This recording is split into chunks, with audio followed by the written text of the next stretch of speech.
Welcome, ladies and gentlemen, to another edition of Chat with Chaps. This one is a special guest edition where we welcome Gary from the Stacey West Lincoln City podcast. Why would we be welcoming someone from Lincoln City, I hear you ask? Well, we're going to get into it. But before we do, welcome, Gary. How you doing, mate? Thanks for coming on. Yeah, no problem at all, mate. Nice to be here, even if I'm not going to particularly enjoy what we chat about. Well, yeah. I think when I spoke to you about it, it was sort of like, oh, is it good news? Is it not?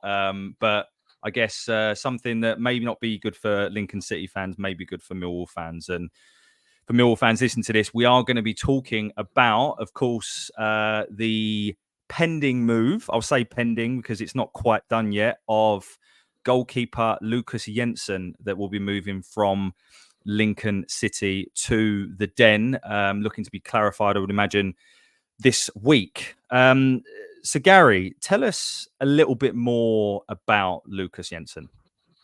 So Lukas joined us on a free transfer from Burnley last season after being on loan at Accrington.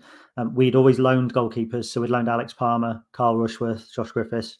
Seemed like a viable way to go. So when we signed a goalkeeper, it was a bit of a surprise, but he was every bit as good as those three were for us. He's right up there with the best goalkeepers that have played for Lincoln. Really kind of big lad. Off the field, a nice personality. We had another Danish player, Lasse Sorensen, who's just moved, and they kind of they injected a little bit of something different into the side. But in terms of goalkeepers, very, very good goalkeeper. There was a stat on Y-Scout I really like, which is goals prevented. I'm a stats geek. And in terms of goals prevented, he was twice as good as any goalkeeper in the division last season. Phenomenal shot stopper. And I know there will be people who will say, Roy Keane, that's his job. But there's a difference between having to stop shots and being able to stop a lot of shots. And Lukas Jensen was on the other end of the scale. Yeah, really good keeper. Oh, well, that's music to our ears. And just to touch on that, I'm a stats geek, by the way. So just put this up in front of you. So this is from FB Ref. So a different, but it tells the same story, right? So for those of you listening on podcast, what we're showing here is Lukas's 23-24 stats. Appearances 45, clean sheets 19, which was joint first with Wildsmith. And then the highest save percentage at 78%, which is ridiculous, to be honest, in first place in the league. So, Gary, that just backs up what you were saying there. And given that, I mean, was you surprised by the move, or did you think that there would definitely be clubs looking at him this summer? I think it was always in the offing. Normally when Lincoln sign a player, it's a 2-year deal or a 3-year deal with a year's option that we can trigger, which kind of protects the club. And it emerged, excuse me, it emerged this summer that there wasn't the option in Lukas's deal. It was 2 years or he didn't sign for it. So there's a year left on his contract. Lincoln City are not a big club, but we aspire to be a Peterborough or an Oxford or a Plymouth that will bounce between the two divisions. And if somebody's going to pay a decent fee for one of our players when he could walk away free at the end of next season, then that's something we've got to consider. So I think there was always a question mark over whether we were going to be able to retain him. Lasse Sorensen was in the same position. Obviously, we sold him to Huddersfield for 400,000 a little earlier in the month. So it wasn't a huge surprise. Speaking to some people at the club, I think they were fairly relaxed about the situation that, we could sell Lukas. If somebody meets our valuation, then he will move on. He's a great player, but no footballer is irreplaceable. If Lukas moves on, there will be another goalkeeper that we can go and try and get. Will he be as good? You don't know. You never know with a signing. That's the beauty of hindsight, I suppose. So it wasn't a massive shock, in short, no. And just touching on sort of the fee then. So if rumours are to be believed, it is around 500,000 with some add-ons.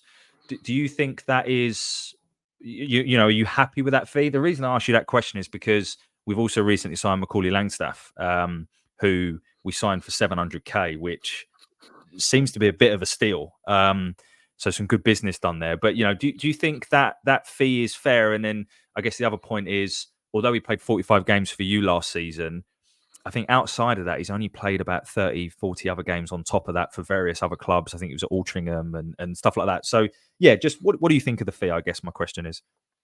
If that's the fee, then you've got to be happy with it as Lincoln City. Our regular sales don't amount to that. When we think about the big sales that we've made over the last few years, Lass at 400,000, Teo Eden to Blackburn at 550, Harry Toffolo to Huddersfield again for I think a total of around 500,000. Good sales, but for a goalkeeper, I think if it's 500,000. And it wouldn't surprise me if it's in that ballpark. We're certainly going to be a good, healthy six figures. It wouldn't surprise me actually if it was a little bit lower with a sell on or with clauses. You've got to be happy with it. He's got a year left on his contract. He could have walked away next summer. It's only sadly a pressing need, I think, for a good goalkeeper. Regrettably, that's kind of led to that. So, unfortunately, you pick him up on a free, you sell him for, let's say, 400,000 a year later. It's phenomenal business for Lincoln City. It's how Peterborough have remained where they are over the last 6, 7, 8, 10, 12 years. They bring people in cheap, sell them on and go again. So, yeah. And to be honest with you, maybe on a slightly different scale, but that's what I think as a club Millwall need to get better at as well, by the way. We're not very good at selling players at the right time. Most noticeably and most recently, Jed Wallace and Zian Fleming. But anyway, going back to Lukas. So he's 6'6", so he's not a small lad. 25 years old, so plenty of time before he hits his prime. What would you say at the moment in time are his sort of key attributes, or like his top 3 attributes? Well, obviously, again, at shot stopping, it sounds blatantly obvious, but he's a great shot stopper. He's a good goalkeeper on one-on-one. Elements of Schmeichel maybe a little bit. I know that's lazy comparison with the whole Danish thing, but he makes himself big in one-on-one situations. I think we beat Bristol Rovers 5-0 last season, and XG, it should have been something like 2-2. He was outstanding in that game. His command of the area is brilliant, and that's the one attribute I like to see in a goalkeeper. I think if you've got a goalkeeper who'll come and take the ball, and he's 6'6", so he's not going to get stranded if he comes for it, he takes it. I think he's absolutely superb at that. And I think his communication with his defence has got to be mentioned, because you don't keep 19 clean sheets just by being a good goalkeeper. You can be a good goalkeeper and keep 4 clean sheets because you're constantly being bombarded. But if you have an understanding with your back 3, as it is that we play, I just think that it's an overall cohesive unit. And perhaps 2 seasons ago when we had Josh Griffiths on loan, who's a very good goalkeeper, it was chopping and changing the back 4. We conceded an awful lot of goals, even though he was a good keeper. So, yeah, communication, shot stopping, and command of the area for me. Great. No, well, that's what we like to see. We do like to see goalkeepers that are confident and come out and try and claim the ball. And one other thing as well, obviously you've talked a bit about your recruitment process, usually in goal, where you do loan goalkeepers. How would you say he ranks against some of the other names you've already mentioned, like Palmer, etc.? How is he? Because Palmer is doing very well in the Championship, right? So, is he of that level, or do you think he'll get there? What's your view on that? My view is he's of that level. So of the keepers that we've had in recent seasons, we've had Ryan Allsop, who I think went on to play for Derby. I'm not sure if he's in the Championship now. Josh Vickers, who played in the Championship, I think, with Rotherham. We've had Carl Rushworth, with Alex Palmer. We've had Josh Griffiths, rather. I would put Lukas in the top 3. I would put him in the same bracket as Carl Rushworth, who is a superb goalkeeper, was at Swansea, obviously, this season. Yeah. I would liken him more in the way that he approaches the game, perhaps to Alex Palmer, a little bit bigger, a little bit more command of his area.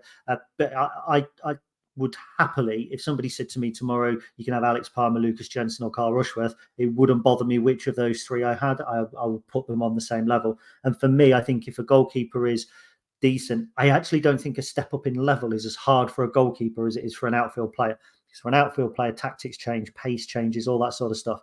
With a goalkeeper, the fundamentals are always the same. You command your area, you stop shots. You've actually got better players in front of you. I'd argue it's easier for a goalkeeper to step up, if anything, because you're facing fewer shots. He'll walk into a number 1 spot in the Championship with no problem whatsoever.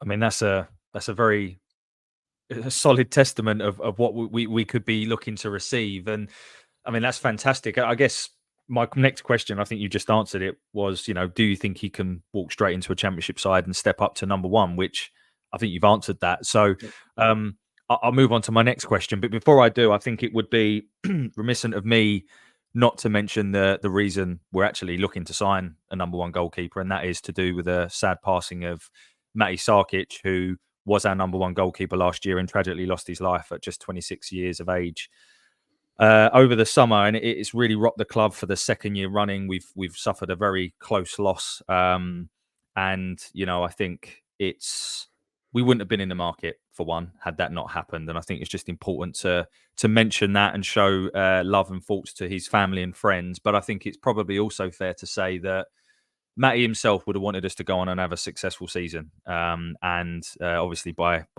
doing that, you need to bring in a number one goalkeeper. The other thing that Matty was, I can't claim to have experienced this myself, but by speaking to a lot of people in and around the club, he was just a huge personality, a huge character. First one in the training ground, last one out. What can you tell me about Lukas Jensen's character off the field? Every time I've met Lukas, he's always been amiable and approachable. We make a habit of signing good people as well as good players. So it's very, very rare that we have bad people around the club. The last one was probably Chris Maguire, who I won't go into too much.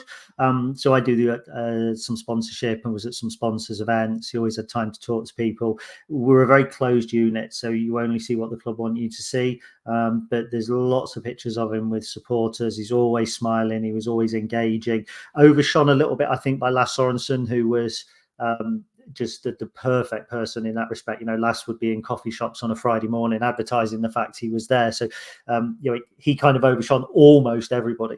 But my impression of Lukas is that he's really down to earth, focused. He knows what he wants. He knows where he's going. He's the ultimate and consummate professional.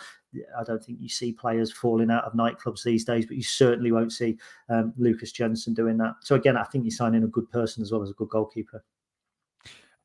And that's reassuring to hear, because I think we're similar from that respect, where first and foremost at Millwall, we value work ethic over anything else. And I know all clubs say that, but I can honestly say that is something that Millwall fans just won't take anything less. And I think Neil Harris, the manager, only wants characters that fit that kind of good egg. It's very well documented at Mill that we have a good dressing room, and you want someone to come in and make it better. Not try and be one of those sort of bad eggs. So that's really good to hear. One other question I had for you on Lukas, and I was just sort of doing on some of the various IMPS forums. I was just doing my research, and the only negative thing I could find was a few comments around his kicking.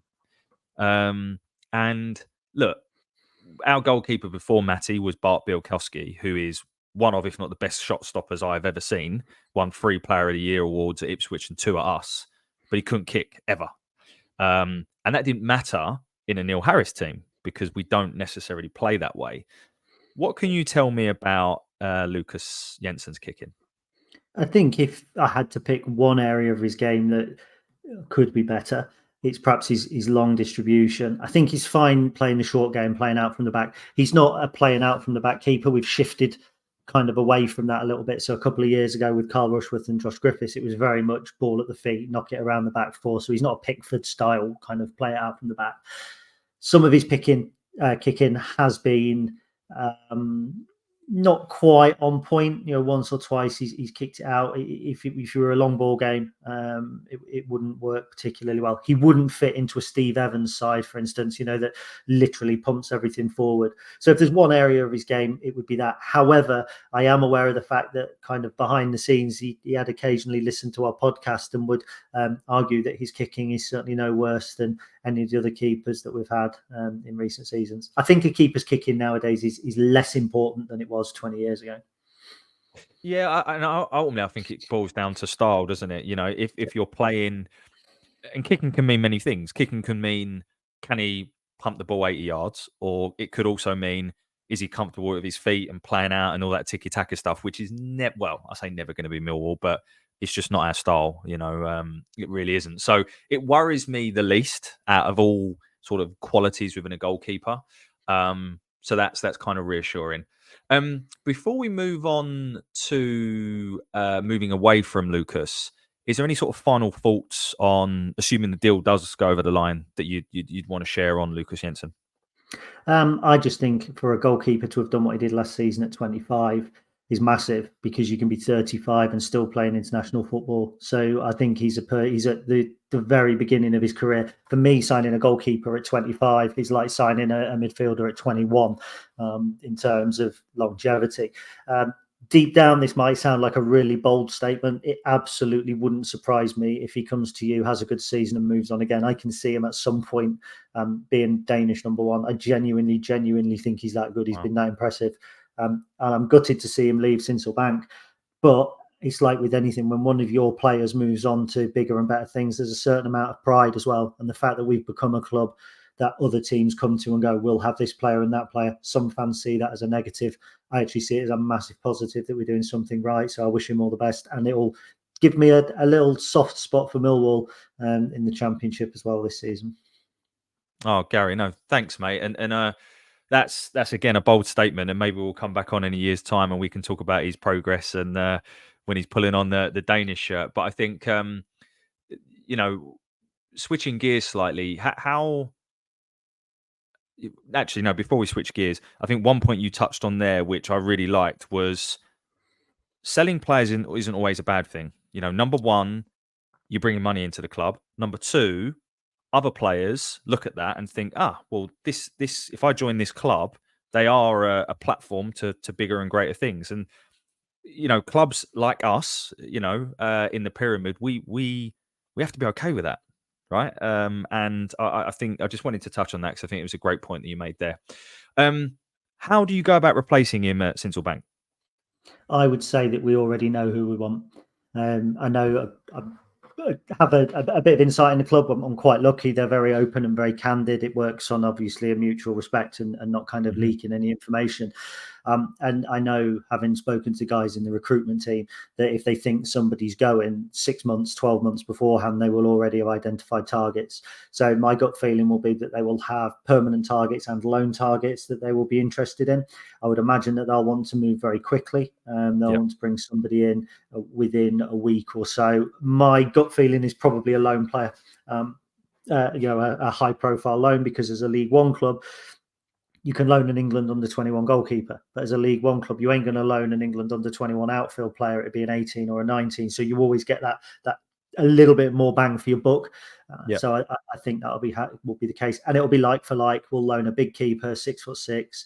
We've signed Jamie Pardington over the summer to be Lucas's number 2. We've signed Zach Geacock over the summer to be Lucas's number 3, and those two are going to fight over the course of next season, hopefully the number 1 spot. So it's a fluid process. Yeah, no, and that's right. I think you want to get someone in the building as soon as possible, given we are in now. Sort of, what is it, the 10th of July at the time of recording. So I think that's important. I think one other thing as well. I believe that you guys are out in Spain right at the moment, and I actually think that it's a very similar location to where we'll be going in just over a week's time. I think we're actually at similar training grounds. So. Lucas might as well have just stayed there. So we'll have to see how that one goes. It's also to be believed, he's on his way back today. I think one of the Red Tops published it. I don't read them, but I've seen it on some forums. So yeah, he might get an extra long stay now. We might go back out again. Yeah, no, exactly, mate. And then I guess sort of bringing to the end of conversations on Lucas and also bringing in Alex Mitchell, who is a former Millwall lad. I can see your face there when we bring his name. You're almost sadder about him than you are Lucas. But I guess 2 questions in one. So, how much of Lucas's success last season was down to the defence in front of him? Because that's a question that will always be asked. A defence that included Alex Mitchell. And then the second part of that question is just any thoughts on Alex Mitchell, because I think we're both of our clubs are almost questioning the decision for him going to Charlton. Yeah. So first of all, I think any goalkeeper that keeps 19 clean sheets, as I said, I think earlier, has got to thank his back 3. Alex came in and was a key part of that. He really won fans over, because I think when he first came in, we saw him as a kind of kick it away, head it away defender, rather than. And I see there's 2 types of defenders. There's that, and then there's the calmer play out from the back, kind of slow build up, which is what we've been going for. So we play 3 at the back. The ones on the right and the left are the ball players, and the one in the centre is the kind of warrior kind of thing, like the Tony Adams or whatever. Showing my age now, unfortunately. But over time, Alex actually matured, I think, as a player. He really grew into the right-sided centre-back role. He was battling with Adam Jackson, who's been with us for many years, Paddy O'Connor, the captain, and Sean Rowan, a natural left-footed centre-back. And as a four, as they rotated a mix, they were superb. And again, I think the amount of XG that we faced in the second half of the season was less than we faced in the first half of the season. So once Michael Skubala came in, things certainly changed again. And that was once Alex established himself at centre-back. Moving on to Alex, I am heartbroken about Alex because he is to us what Lukas was to us last summer. He was the player that I wanted us to sign, the player that I thought if we could bring him in at a decent fee with a sell-on clause, in a year's time, there's a player that could be worth £600,000, £700,000, £800,000. If he's not now, if I'm honest. He's a great guy. I was lucky enough to spend a bit of time with him and his family at Christmas on a Christmas night out. And then last game of the season, he's in the local pub, the Shakespeare on the High Street. He's got the flair going. He's singing Lincoln songs, off the record, chatting to him at the presentation evening. And it was, oh, I want to come back. I want to go wherever somebody plays me. And you think, yes, we're going to get him. And then those, I'm not going to swear, but that lot come in with their checkbook going, ooh, we can outspend anybody, as they do every single season, and never, ever actually manage to get any success from it. And it winds me up. And I think as a career move for Alex, I don't think Charlton is the best move for him, because I think with Charlton, they've either got to be first or second, or it's a failure. And if they're not first or second, their fans will turn, and you see really good players go through Charlton. Conor McGrandles left us, went to Charlton. We've just signed him back because he couldn't get games. Scotty Fraser, one of the best central midfielders at this level for several seasons, not done it. You go to Charlton, I think it's a big risk. But for a lad of 21 years old, I mean, the wages were 80% more than we were offering. They're offering him silly wages. If we went to Millwall and bid 100,000, they were just going to go on 50. If we matched it, they were going to go 200. So for a young lad, what's he going to do? He's London based. He's quite a family lad as well. So I don't begrudge him it, but I was gutted. I really wanted him to be a Lincoln player. And I think it was interesting because he signed a new deal for Millwall at the end of last season, and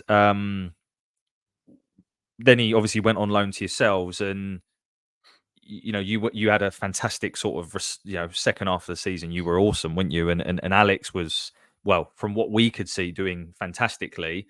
We were having a natural change of the guard at centre back, and we just thought he would come back to Millwall, and all right, he might not start, but certainly be in the 18.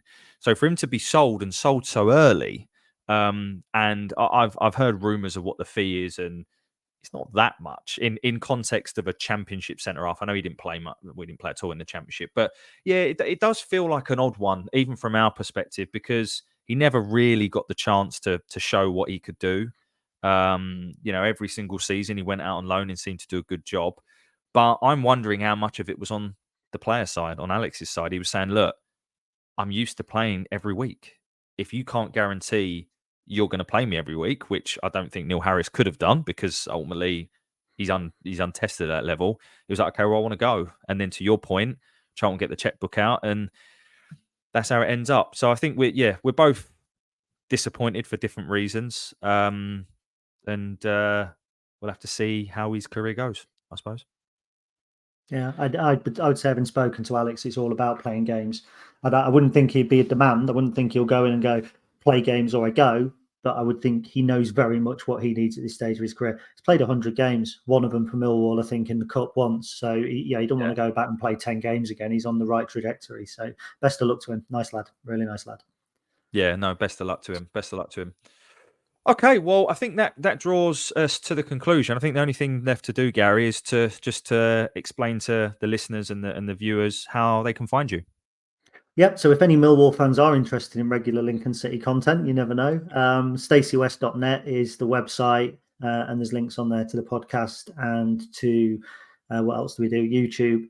And then I also have a championship website called The Real EFL, which also covers League One and League Two, covering transfer news and that sort of stuff. So that's might be worth checking out. That's I think it's at The Real EFL Social or something like that on Twitter. You'll find it typing in The Real EFL. Great.